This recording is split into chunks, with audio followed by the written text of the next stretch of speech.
and his heart stops, okay?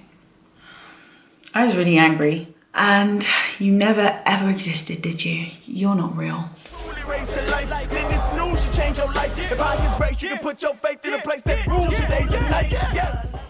Hey guys, it's Curly Proverbs. Welcome back to my channel. In this video, I am going to be talking about something that is really close to my heart. And I felt like I kind of lost myself in all the hair, in the sense that I know that my audience love to watch hair related tutorials, but there's other things that make me tick and that are important to me, and I feel like I would like to do more chatty videos. And I felt really inspired by this lady her channel is called Sprinkle of Chatter. I think her main channel is called Sprinkle of Glitter, and she did this video like, is God real, or God is real, something along those lines. And she was talking about her journey in Christianity and how she'd been so anti it and thought like all Christians wore sandals. And one day this blogger, YouTuber that she was watching mentioned that, hey, I'm going to church. And she was like, what? Like, she felt like betrayed in some ways. And then in another sense, she was like, oh, maybe I can take my dad up on his offer to actually visit church. Maybe it wouldn't be such a bad thing. And it opened her up. And to be honest, my faith is a really important part of my life. And I just wanted to share a little bit about my journey. I actually was raised in a Christian home. My parents, raised me to be an observant Christian. And I always classed myself as a practicing Christian. And then I kind of saw everything as black and white. Like, so in any case, I had a catastrophe happen in my life, like an absolute game changer, life-changing experience that really made me angry at God and really made me question his existence. And that was when my younger brother, who played professional soccer at the age of 17, he had just signed a pro contract to Premier League Football Club. Now in the UK, football, which is soccer in the US, is like a really big deal. It's a really, probably, maybe you might be as secure as a basketball player would be in the States if you played soccer here. Like, obviously you guys would have heard of Beckhams and Rooneys, etc. And so my brother had just signed to a Premier League club, which is like the highest league that there is in the UK. And 2 weeks prior to this event, he'd signed a pro contract, and at the age of 17 he was playing with the reserves in Belgium. And he'd had such a promising career. I mean, he would always win Players Player of the Year, Managers Player of the Year. He was a really pacey frontman, a striker. And here he was, 17, playing in Belgium, and he literally falls on his face and his heart stops, okay? So basically, my brother technically died. And as God would have it, the person who was serving at the burger stand was actually also a paramedic. So he rushes over and tries to do CPR on my brother. It took them 60 minutes to get a pulse. And then,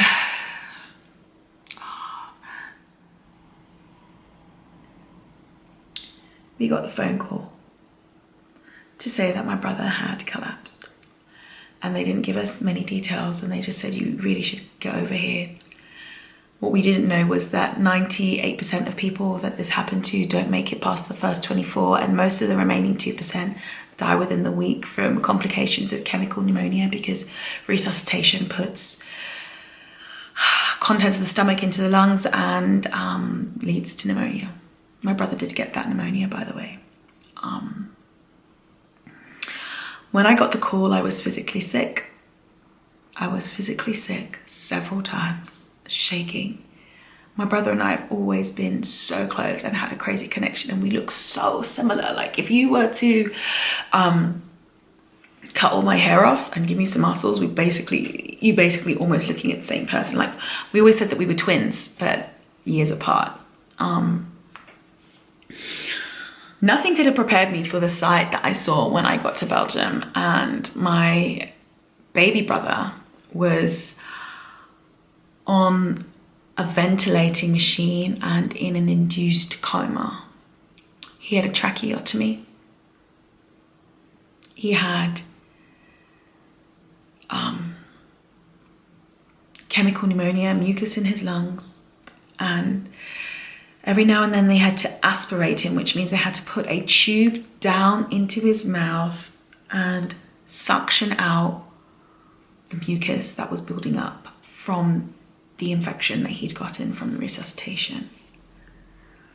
And then he got an infection on his trachea, and every time he would swallow, his eyes would jerk open from the pain. Bear in mind, my man is in a coma. And when I saw this, I was just like, wow, God, I actually believed that you were real and that you cared. But this is effed up. I was really angry at God. And I was like, it's not enough that he's in a coma. You now also have him in agony continually. And you never ever existed, did you? You're not real. And to this day, my biggest issue, one of them is human suffering. I struggle with watching the news sometimes, especially these days. And I think probably a lot of people could empathize. And you know what I feel like sometimes? When God is speaking to you, it is in the simplest ways and coincidences which you can overlook sometimes. Sometimes like lots of strands come together and they're kind of saying the same thing. Like, I've never been a kind of person, and I know there are people out there who feel this way, and I'm not here to say anything about it, but I've never been one of those people who's like, oh yeah, and God spoke to me like I can hear an audible voice. Like, I'm not that person. But I opened the Bible, and I opened the Bible one day, and there's this scripture in the middle of one of my times when I was being really angry about my brother's suffering. And this scripture was like, we serve a high priest who can sympathize with our weaknesses. I'm paraphrasing now, but basically the essence of the scripture was, he knows what it's like to suffer. He is the high priest, the God King, who knows what it's like to actually suffer. And I just kept getting these messages from people, from things that I would see, that I would open, from like all different sources, which are just like, I am with you. I am with you through this storm. I am with you. And I remember that there's this Casting Crowns song, Through the Storm, which really helped me so much during this time. And I was challenged in my faith. Man, I never knew I could pray so hard.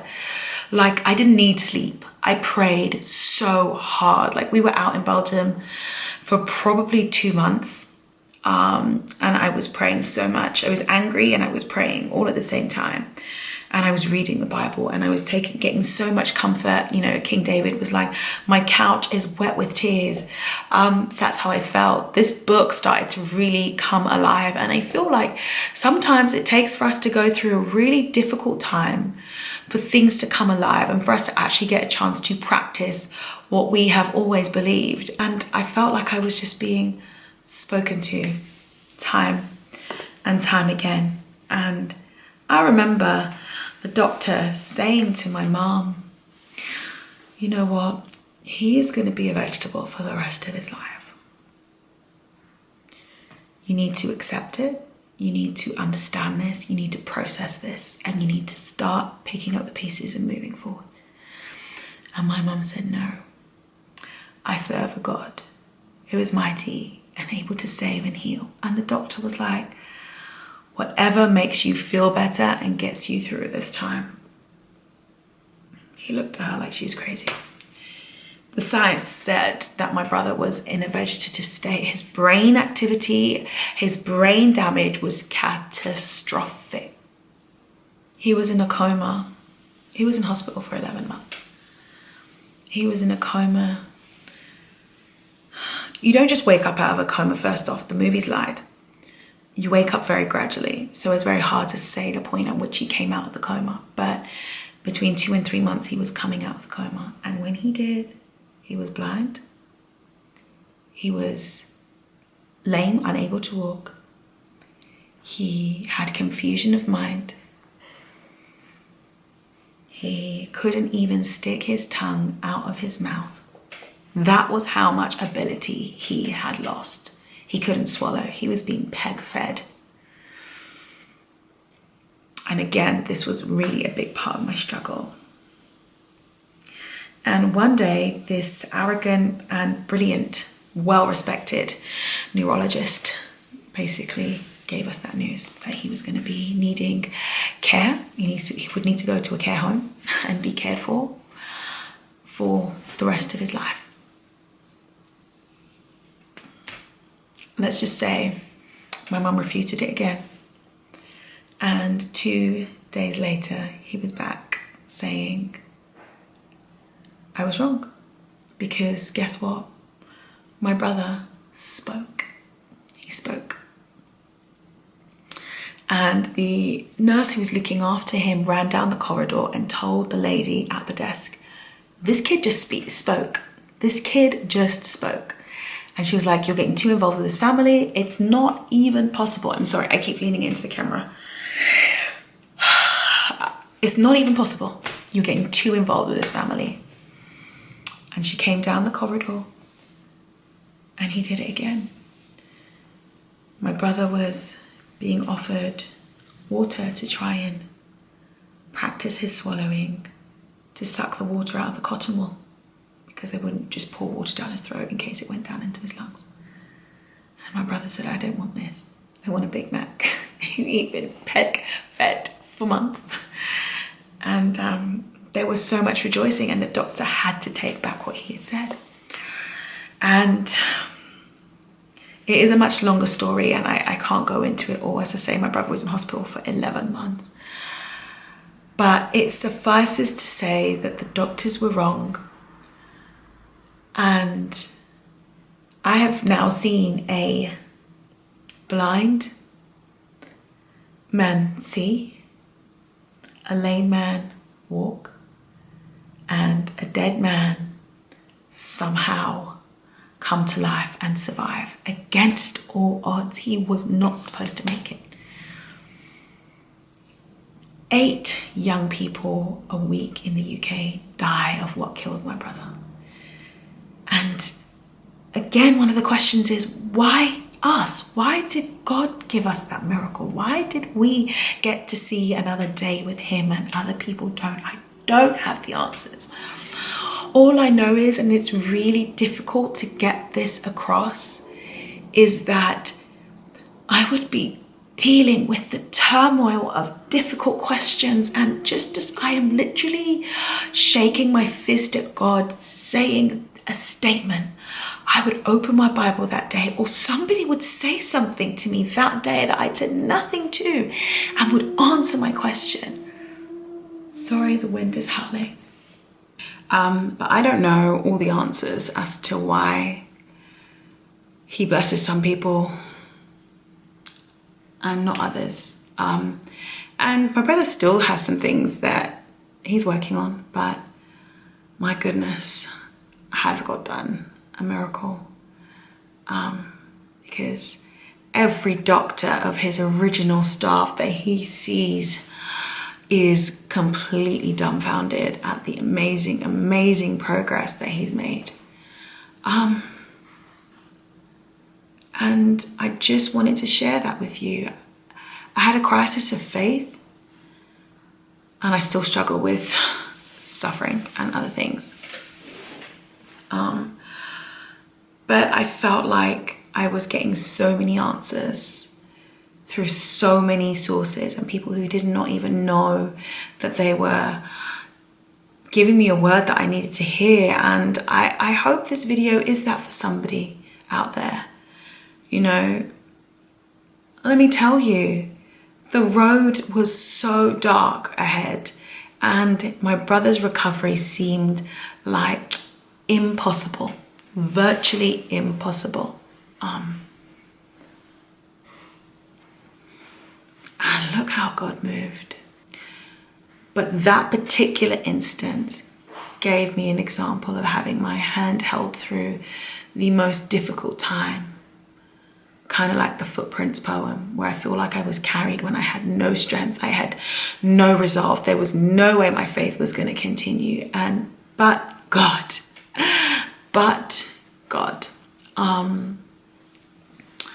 So please leave your comments below. Again, this is a respectful and loving space where I would really like it if people, even if you don't agree with my worldview or the worldview of the people that are commenting below, please be respectful in your disagreement. And I started to kind of delve into things by myself. I started to discover things like, hey, there's quite a bit of science in the Bible. And I know that there are some Christians who think that, well, I'm not even going to get into the evolution debate, but there are some that think that God made evolution happen, some that believe in a literal creation. All I can say is that we are not here by accident. We are just the right distance from the sun. If we were any colder, we would not be able to support life. If we were any further away from the sun, if we were any closer to the sun, we wouldn't be able to support life. It's just too perfect. Like the whole circle of life, the whole plants giving off what we need to breathe in and we breathe out what they need to take in. The circle just seems just too perfect in places. And I'll say, I started to discover things in the Bible, like it said that the world was round when the Greeks thought it was flat on the back of a man named Atlas. That's where we get the word Atlas from. The great Egyptians thought it was on the back of a cat. The Hindus, Indian great minds that came up with Ayurveda and the Vedic, you know, all the different systems, they thought that it was on the back of an elephant standing on a turtle in a sea of milk. And so at a time when ancient medics used to think that rubbing feces of cats and snakes on wounds would actually get you to feel better. This book was talking about using hyssop, which is now used as a renowned antibacterial washing, not using broken vessels because they spread infection, talking about the deep springs under the ocean bed, which we didn't discover till recently. You know, Christopher Columbus discovered the world was round. Goodness knows how many hundreds of years ago, but thousands of years ago, this book said that it was. So I just kind of went on a journey of discovery after that particular journey, but that journey with my brother's illness really did spur on a lot of my research into why I believe what I believe. But even now, as I'm recording this, I'm not even sure that I'm going to post this video because it is so personal. I cannot believe I made it through this video. Please share any of your testimonies, any of your journeys, where you are at spiritually in the video below. Also, please do support the GoFundMe that I've got for the people of Sierra Leone who have suffered devastating mudslides. I know that they're amongst many that have suffered this hurricane season, but obviously I've got a personal connection there because I'm part Sierra Leonean and I don't think that there is much by way of funds and relief. Please comment below and please keep it respectful. I was sure okay, by much now, love. Bye guys. God, you would have reached down and wiped our tears away, stepped in and saved the day. But once again, I say amen, and it's still